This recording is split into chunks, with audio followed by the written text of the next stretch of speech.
राजा विक्रमादित्य का नाम अत्यंत प्रसिद्ध था। उनकी प्रसिद्धि उनके कठोर और निष्पक्ष न्याय के लिए दूर दूर तक फैली हुई थी।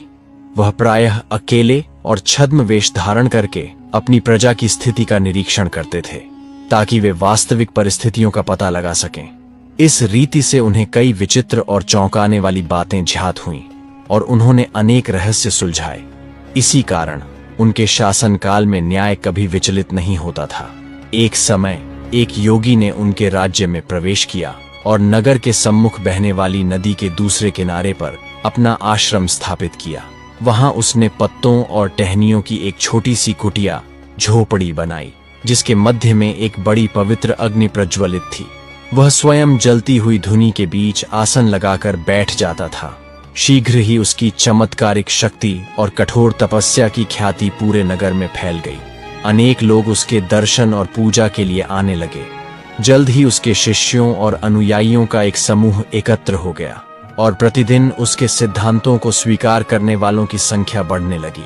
यह प्रभाव इतना गहरा हुआ कि इसकी चर्चा राजा के राजमहल तक पहुंच गई। तब विक्रम को यह संदेह होने लगा कि यह दिखावटी योगी सामान्य नहीं है और इस भेष के नीचे कहीं उनके जीवन के विरुद्ध कोई षड्यंत्र तो नहीं रचा जा रहा है। सत्य जानने के उद्देश्य से एक रात राजा महल से गुप्त रूप से निकल पड़े। उन्होंने वेश बदला, नदी तैरकर पार की और योगी की कुटिया के एक कोने में जाकर छिप गए। कुटिया के भीतर जो दृश्य उन्होंने देखा, उससे उनके हृदय में भय का संचार हो गया और उनके साहस की कड़ी परीक्षा हुई। उन्होंने देखा कि योगी अग्नि के मध्य बैठा है और उसके सामने एक भयंकर शव पड़ा है। वह मृत शरीर पीठ के बल लेटा हुआ था और एक व्यक्ति, जिसे राजा ने पहचान लिया कि यह उनका निष्कासित और असंतुष्ट मंत्री है, उस शव की छाती पर बैठा हुआ था। वह व्यक्ति कुछ मंत्रों का जाप कर रहा था और रह रहकर लाल चंदन में डूबे फूल, बेलपत्र और धूप को उस मृत शरीर के मुख में डाल रहा था। शव को पुनर्जीवित करने का वह भयानक अनुष्ठान चल रहा था और लगभग 1 घंटे बाद उस पूर्व मंत्री ने चीत्कार कर कहा, बोल हे पुत्र, बोल। यह देखकर विक्रम को बहुत भय हुआ कि मृत शरीर के होंठ तो हिले, किंतु कोई स्वर बाहर नहीं आया। पूर्व मंत्री ने पुनः जोर से पुकारा, बोल ओ मेरे पुत्र, बोल। इस कृतघ्न राजा से प्रतिशोध लेने के लिए, हे मेरे प्रिय पुत्र, मैंने तुझे मां काली को समर्पित कर दिया है। बोल ओ पुत्र, बोल। इस गंभीर और उत्कट विनती के अंत में अपने ही पुत्र के उस हत्यारे ने शव के मुख में ताजे फूल, चंदन का लेप और बेलपत्र इत्यादि की एक और मात्रा डाली। होंठ फिर से कंपाए, पर बिना कोई शब्द बोले। उस निर्दयी पिता और पूर्व मंत्री ने तीसरी बार गुहार लगाई, किंतु उसे कोई सफलता नहीं मिली। असफलता देखकर योगी ने कहा, धैर्य रखो मेरे बालक। इस कक्ष के भीतर अवश्य ही कोई अपरिचित व्यक्ति है, जिसने बिना दीक्षा लिए हमारे गूढ़ रहस्यों में प्रवेश किया है और इसीलिए पवित्र तथा रहस्यमयी देवी उत्तर देना स्वीकार नहीं कर रही है। फिर अपनी आवाज ऊंची करके योगी ने घोषणा की, तू जो कोई भी है जो हमारी पवित्र और गुप्त क्रियाओं को देख रहा है, कुत्ता बन जा। उसने यह शब्द 3 बार पुनरावृत्त किए। विक्रम ने कुटिया से बाहर निकलने का प्रयास किया, किंतु स्वयं को उसी स्थान पर जड़वत पाया और तीसरी बार की पुनरावृत्ति के समाप्त होते ही वह तत्काल एक कुत्ते में परिवर्तित हो गए और उसी झोपड़ी में रहने लगे। जब भोर हुई और राजा महल नहीं लौटे, तो राज्य के मंत्रियों और अधिकारियों में गहरी चिंता व्याप्त हो गई। परंतु जनता की उत्सुकता को शांत करने के उद्देश्य से यह घोषित कर दिया गया कि राजा अस्वस्थ हैं और कुछ दिनों तक दरबार नहीं करेंगे।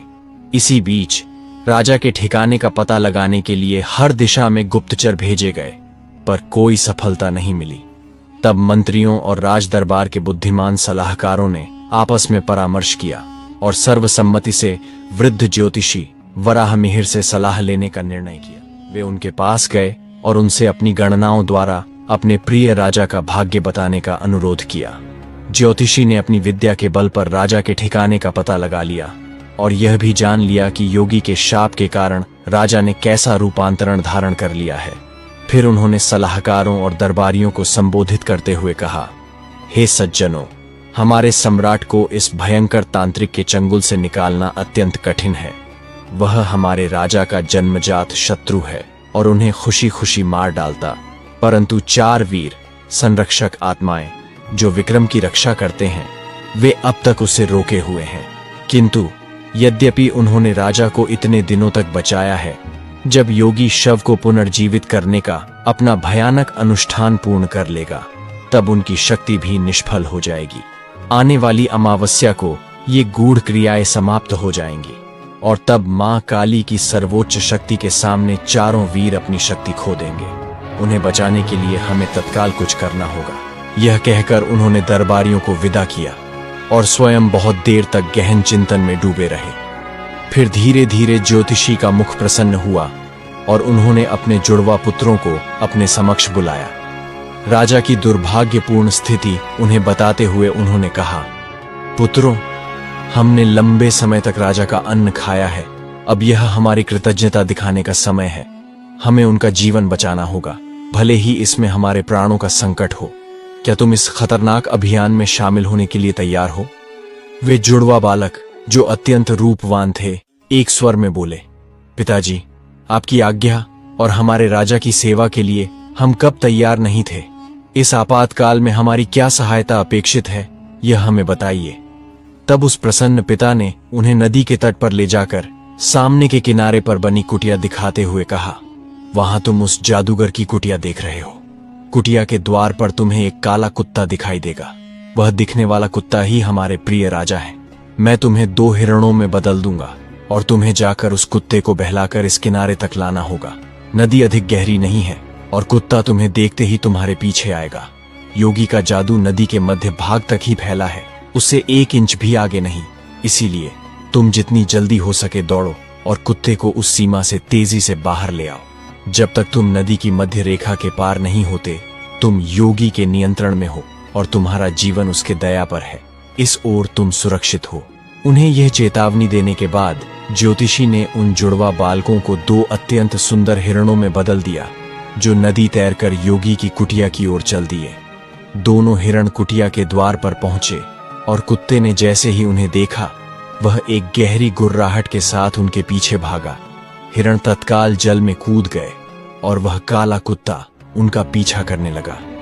कुत्ते की आवाज से योगी अपनी समाधि से जागा और उसने देखा कि कुत्ता हिरणों का पीछा कर रहा है। पहले तो उसे इस घटना की वास्तविकता का कोई संदेह नहीं हुआ, परंतु हिरणों को गहनता से देखते हुए उसने उनके जादुई आवरण को भेद दिया और पाया कि वे वास्तव में मनुष्य हैं।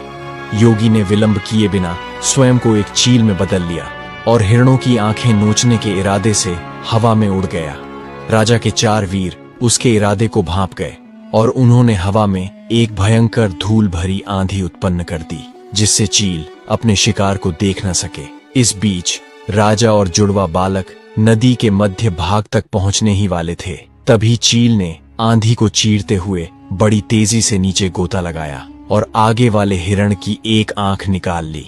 अगले ही क्षण वे तीनों, दोनों हिरण और कुत्ता, मध्य रेखा को पार कर चुके थे और योगी के हानिकारक प्रभाव से बाहर निकल गए थे।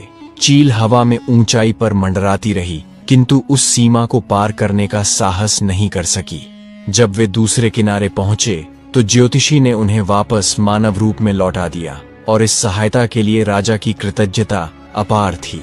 छोटे पुत्र की एक आंख चली जाने का दुख उस उत्सव की खुशी को थोड़ा कम कर गया। फिर भी पूरे नगर में यह समाचार फैलने से हर्ष और उल्लास छा गया कि राजा ज्योतिषी की सहायता से अपने खतरनाक रोग से ठीक हो गए हैं। राजा और योगी के साहसिक कार्य को सख्ती से गुप्त रखा गया, किंतु राजा ने देखा कि योगी का समूह प्रतिदिन शक्ति और संख्या में बढ़ रहा था।